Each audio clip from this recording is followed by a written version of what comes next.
यह कहानी मेरे दोस्त की पत्नी के साथ हुई थी। वह बताती है कि शादी के 7 सालों में मैं कभी गांव नहीं गई थी। उसका राज उन्होंने बाद में खोला। बताती है कि मेरी बहन की शादी थी, तब मुझे ज़रूरत गांव जाना पड़ा। उससे पहले भी मैं कई दफ़ा गांव जाने का इरादा किया, लेकिन फिर टाल दिया क्योंकि मेरा दिल नहीं करता था। लेकिन अब बहन की शादी की वजह से जाना पड़ा। जब वह पहुंची तो वहाँ एक चहल पहल सी हो गई। अगली सुबह जब मैं रिश्तेदारों से मिलने के लिए जा रही थी तो रास्ते में मेरा किसी ने पीछे से दुपट्टा पकड़ लिया। मुड़कर देखा तो मेरे सामने एक भीख मांगने वाली खड़ी थी, जिसका कपड़ा बहुत मैला कुचेला था। सूखे सूखे ओंठ और गंदे बाल थे। उसे देखकर मुझे एक झटका सा लगा। यह तो वही थी जिसके हुस्न के चर्चे दूर दूर तक गांव में फैले थे और पूरे गांव के लड़के उसके हुस्न पर फिदा थे। जिसके सर से कभी दुपट्टा नहीं उतरता था, मगर आज वह दुपट्टे के बिना ही खड़ी थी। मैं उसे पूरे 7 साल बाद देख रही थी। वह मेरी सबसे अच्छी दोस्त स्वरा थी, जिससे मेरी 17 साल पुरानी दोस्ती थी, जिसके बगैर मेरा और मेरे बगैर उसका दिल नहीं लगता था और ना वक्त गुजरता था। जिसकी वजह से मेरी बड़ी बहन मेरे से चिढ़ती थी कि मुझे लगता है कि मेरी जगह उसने ले ली है, और कहती थी कि तू मेरी कम और उसकी सगी बहन ज़्यादा है। स्वरा हमारे घर का एक मेंबर थी। जब हम बड़े हुए तो हमारी शादी की बातें चलने लगी, लेकिन वह बहुत घबराती और बहुत फिक्र करती, क्योंकि वह चाहती थी कि हमारी शादी एक ही घर में हो। शादी करके कहीं मुझसे दूर नहीं जाना चाहती थी। एक बार एक शादी में हम लोग गए थे तो एक औरत हमारे पास आकर हमारे नाम पते पूछने लगी। मैंने उस बात को ज़्यादा अहमियत नहीं दी, मगर कुछ दिनों बाद वे औरत अपने दोनों बेटों को हमारे लिए रिश्ता लेकर आ गई। बड़े भाई का मेरे लिए और छोटे का स्वरा के लिए। मेरे घर वालों को यह रिश्ता बहुत पसंद आया और उन्होंने जल्द से जल्द हाँ कर दी। स्वरा के घर वालों की तरफ से भी हाँ हो गई। शादी के दिन नज़दीक आ गए।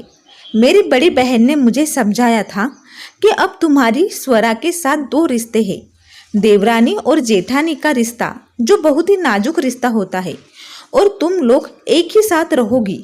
तुम दोनों को हर बात में बहुत समझदारी से काम करना पड़ेगा। मैंने बहन को कहा कि ऐसा कुछ नहीं होगा जो आप सोच रही है।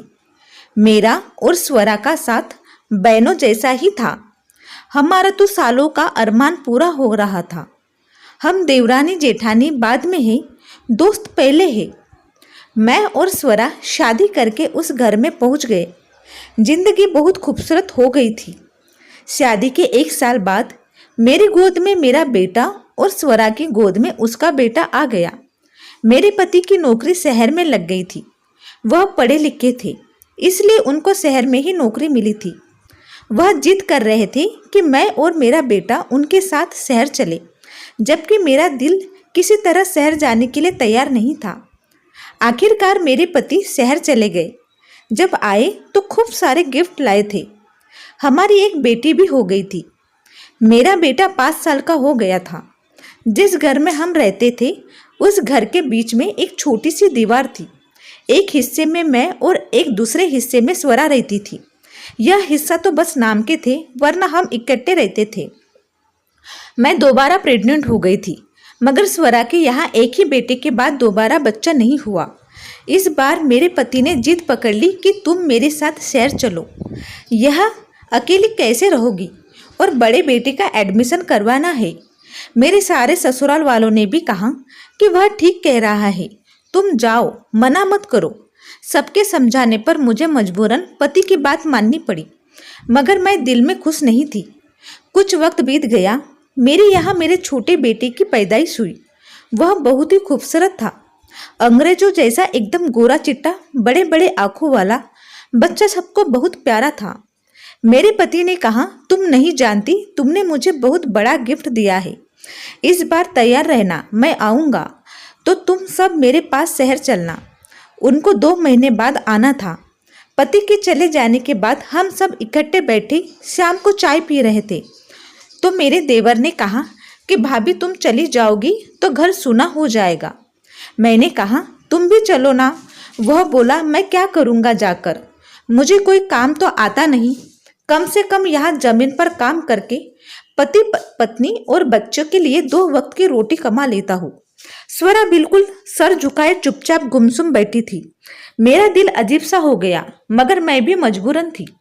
पति के हाथों और बच्चों के भविष्य का सवाल था।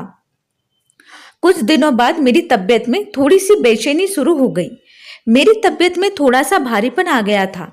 मेरा दिमाग थोड़ा चिड़चिड़ा सा हो गया। बिना वजह बच्चों पर गुस्सा आ जाता था। सबसे छोटे बेटे की तबीयत भी खराब थी। वह बहुत ही रोता था। स्वरा ने कहा, कहीं इसके पेट में दर्द तो नहीं हो रहा। हम दोनों उसको डॉक्टर के पास ले गए। डॉक्टर ने उसको दवाई दे दी। उसको थोड़ा सा आराम आया, लेकिन रात को फिर से उसने रोना शुरू कर दिया। मैं और मेरे देवर हम सब उसको चुप करते करते थक गए, लेकिन वह चुप होने का नाम ही नहीं ले रहा था। समझ में नहीं आ रहा था क्यों इतना रोता है। पहले तो कभी ऐसा हुआ ही नहीं। अब कुछ कमजोरी भी हो गई था। हम दोबारा डॉक्टर के पास ले गए। डॉक्टर ने कहा, मैं कुछ दवाइयाँ दे रहा हूँ, इससे फर्क आ जाएगा। उन दवाइयों से उस बच्चे को काफी आराम आया तो हमें सुकून मिला। लेकिन अभी 2 ही दिन बीते थे कि उसको तेज बुखार चढ़ा। मैं बुरी तरह घबरा गई। मेरा इतना गोरा चिट्टा बच्चा नीले रंग में बदलने लगा। मैं और स्वरा उसको डॉक्टर के पास लेकर भागे, लेकिन उसको आराम नहीं आया। मैंने परेशान होकर अपने पति को फोन कर दिया। वह भी शहर से गांव के लिए गाड़ी में बैठ गए। उन्होंने कहा, तुम तैयार रहो, हम सब उसको शहर लेकर जाएंगे। शहर में किसी अच्छे डॉक्टर को दिखाएंगे। मेरा रो रो कर बुरा हाल था। मेरा सेहतमंद बच्चा 2 दिन में सूख कर काटा हो गया था। अगली सुबह पति को पहुंच जाना था, मगर जब अगली सुबह आए तो मेरा बेटा इस दुनिया से मुंह मोड़कर बहुत दूर जा चुका था। सुबह सुबह पूजा आराधना के समय मेरे हाथों में ही मेरे बेटे ने दम तोड़ा था। मैं बहुत बुरे हालत में बैठी थी। मेरे पति का गम से अलग बुरा हाल था। मेरे ऊपर जैसे आसमान टूट पड़ा था। उसकी मौत के 20 से 25 दिन तक मैं गम से निडर बिस्तर पर पड़ी रहती थी। मुझे पति और बच्चों का कोई होश नहीं था। सब कुछ स्वरा ने संभाला हुआ था। अभी बेटे का सदमा कम नहीं हुआ था कि मेरी मम्मी भी इस दुनिया से चली गई। मैं बिल्कुल टूटकर रह गई। मेरे पति को दफ्तर से फोन आ गया। उनका शहर जाना जरूरी था। वह वापस चले गए, जबकि मेरी हालत बिस्तर से उठने वाली नहीं थी। कई दिनों से मैं गमों में पड़ी रही कि मेरी बेटी रूही को भी तेज बुखार चढ़ गया। उसका बुखार बढ़ता ही जा रहा था। मैं बदहवास होकर रह गई। मैं अपने एक बेटी को खो चुकी थी। अब मुझ में ज्यादा गम उठाने की हिम्मत नहीं थी। स्वरा मेरे पास बैठी मुझे हौसला दे रही थी। कह रही थी, मैं सब कुछ देख रही हूँ, तुम परेशान हो, यह बिल्कुल ठीक हो जाएगी। मैं कहा, मैं तुम्हारी बहुत एहसानमंद रहूंगी। जिस तरह तुम मेरा और मेरे बच्चों का ख्याल रख रही हो। मैं इतनी कमजोर हो चुकी थी कि मुझसे बोला भी नहीं जा रहा था, मगर स्वरा मेरे और मेरे बच्चों की देखभाल कर रही थी। दिन रात हमारे लिए भाग भाग कर काम करती थी। पूरी पूरी रात वह हमारे पास रही थी। दोपहर के 4 बजे थे। मैंने सोचा, क्या मैं इतनी देर तक सोती रही हूँ? मैं अपने बराबर लेटे दोनों बच्चों को देखा जो बेखबर सो रहे थे। मेरी बेटी रूही को भी बुखार था, इसलिए स्वरा ने भी मुझे नहीं जगाया। मैं उठने की कोशिश करने लगी कि अचानक करीब से किसी की रोने की आवाज पर मैं घबरा गई। मैंने सोचा, यह तो स्वरा की आवाज है। मैं दीवार का सहारा लेते धीरे धीरे कदमों से बाहर आई तो स्वरा अपने बेटे को गोद में लिए हुए बुरी तरीके से बस रोती ही चली जा रही थी। उसके बेटे के हाथ बिल्कुल मुड़े हुए थे और उसकी सांस बहुत तेजी से धड़क रही थी। मैं उसकी हालत देखकर डर गई। मैंने कहा, क्या हो गया स्वरा? मेरे देवर ने गमगीन आवाज में कहा, पता नहीं भाभी, क्या हो गया। सुबह उठते ही आपके कमरे में आया कि बच्चों के साथ खेल सके, मगर आप सब सो रहे थे तो यह बाहर जाकर बच्चों के साथ खेलने लगा। खेलते खेलते अचानक बेहोश हो गया। डॉक्टर को भी दिखाकर आए थे। अचानक यह हालत हो गई। स्वरा की हालत बहुत बुरी थी क्योंकि उसका इकलौता बेटा था और उसके अपने बेटे में जान बसी हुई थी। मैंने कहा, तुम लोग परेशान ना हो, मैं उनसे बात करती हूँ। मैंने अपने पति का नाम लिया और तुम दोनों उसको लेकर शहर निकलो, वह किसी अच्छे डॉक्टर को दिखाओ। अंदर से मैं भी परेशान हो गई थी। मैं नहीं चाहती थी कि स्वरा किसी ऐसे दुख से गुजरे जिसे मैं गुजर चुकी थी। अगली सुबह बस की टिकट हो गई थी। मैं अपने खराब तबीयत के साथ, दुख से बदन और चक्कर आते सर के साथ अपने बच्चों और स्वरा को संभाल रही थी, मगर अगली सुबह जाने की नौबत ही नहीं आई। रात के 2 बजे उसके बेटे ने दम तोड़ दिया। मैं दहशत भरी नजरों से स्वरा को बेहाल देख रही थी और खुद डर में बैठी थी, क्या हमारे बच्चों को किसी की नजर लग गई है। जब उसके बेटे की अर्थी उठी तो स्वरा बेहोश होकर गिर गई। मेरे पति भी आ चुके थे। हमारे घर का हर आदमी टूट सा गया था। अब मुझे अपने दोनों बच्चों की फिक्र हो रही थी। मुझ में अब कोई गम उठाने की हिम्मत नहीं थी। मेरे पति और देवर ने हमारे घर एक पंडित जी को लेकर आए, जिन्होंने हमारे बच्चों का नामकरण किया था।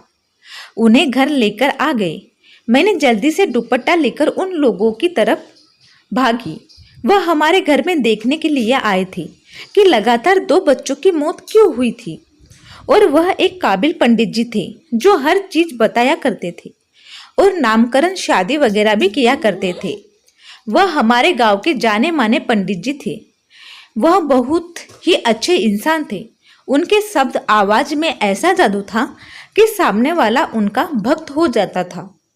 जब वह हमारे घर के लिए आई तो हमने उनकी बड़ी खातिर नवाजी की।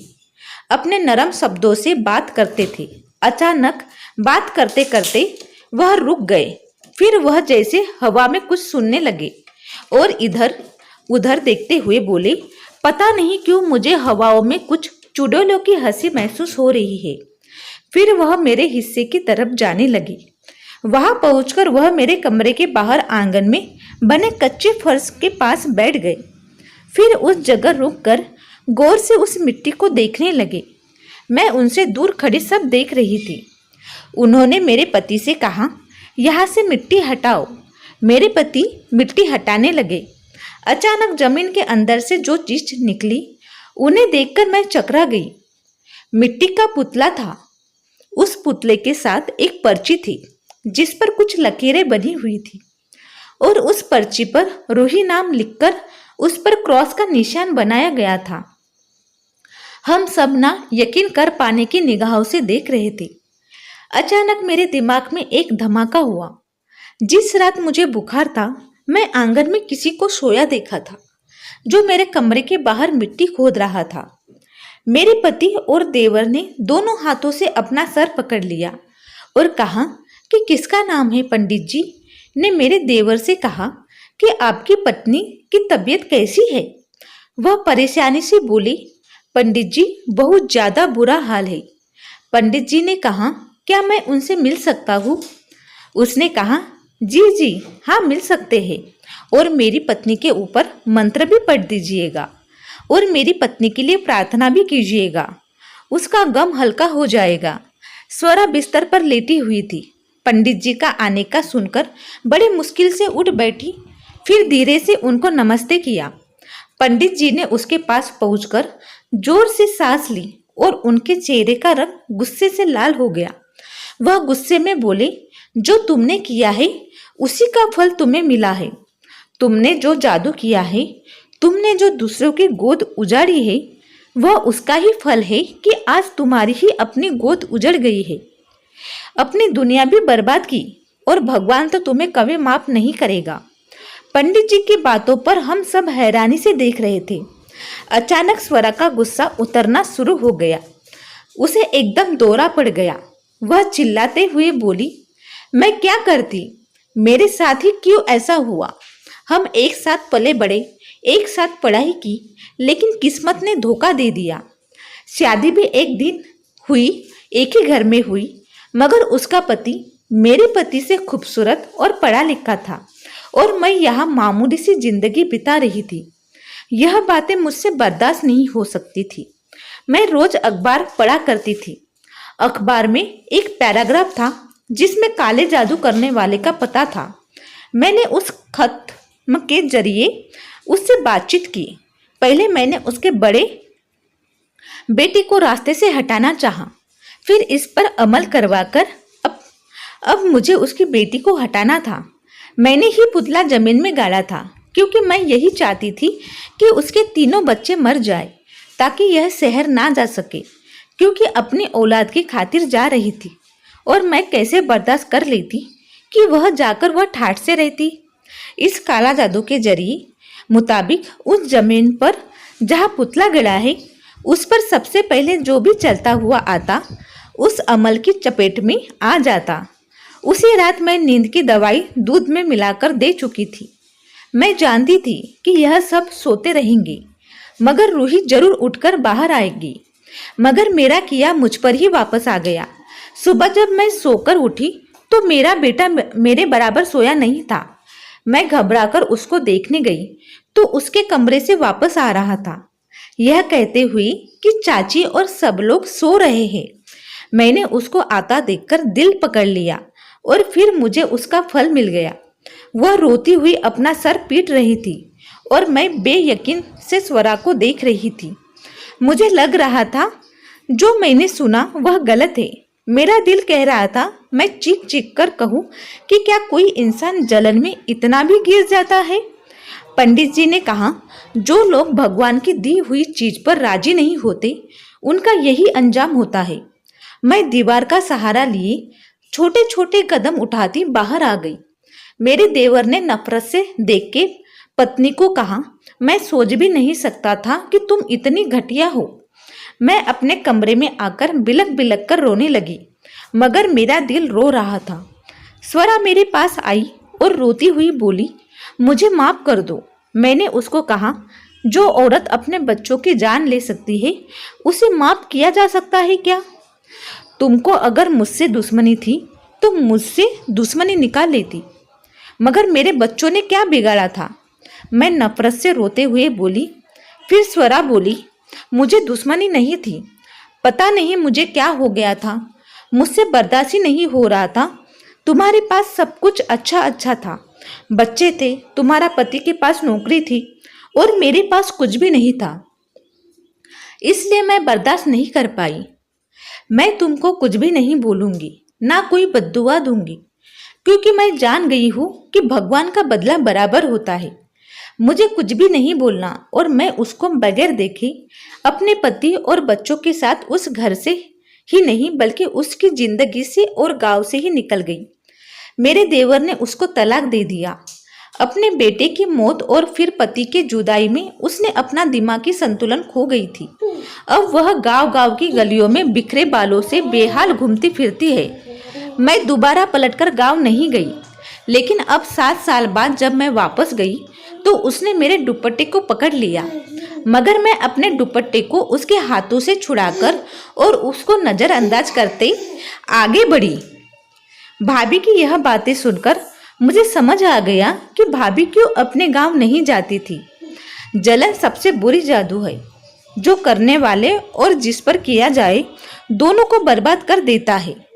काला जादू और जादू करने वाले दोनों ही गलत है। तो कैसी लगी यह कहानी दोस्तों, प्लीज मुझे कमेंट में जरूर बताइए, और अच्छी लगी तो लाइक और शेयर जरूर करें, और चैनल पे नए हो तो सब्सक्राइब करना ना भूलें। धन्यवाद दोस्तों।